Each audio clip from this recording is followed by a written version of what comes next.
A lot of the emphasis now, economically speaking, is on consumer spending. Of course, last week was Thanksgiving week, and that marks the traditional kickoff of holiday spending. We're not seeing much sign yet in our data of any kind of huge burst of consumer spending, unfortunately.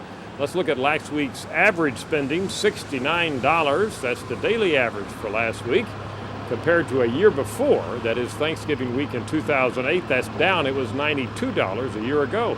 This is crucial. Last year, 2008, at this time was not great. It was after the Lehman Brothers collapse and a lot of the financial problems, but still, our data show Americans spent more Thanksgiving week last year than they did this week.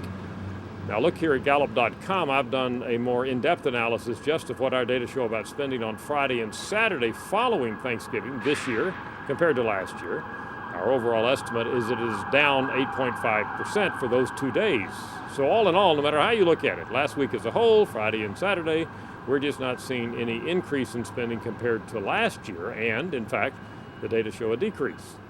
Now to be sure, some people say that this week will mark a lot of spending activity, particularly online, so keep monitoring our spending data here at Gallup.com and you'll see whether or not we might see a pickup in spending as this week progresses.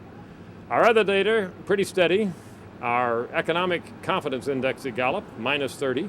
That's unchanged, certainly a lot better than it was a year previously. That would have been Thanksgiving week a year ago, but certainly not in positive territory by any means.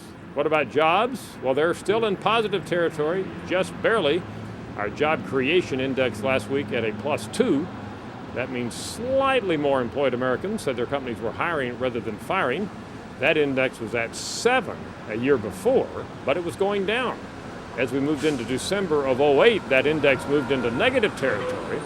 So if our job creation index stays positive in the weeks ahead, we can at least say that the job situation looks a little better now than it did in December of 08.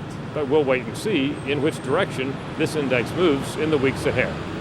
That's our update on Gallup's economic indices for the week of Thanksgiving 2009. I'm Dr. Frank Newport, Gallup's editor-in-chief.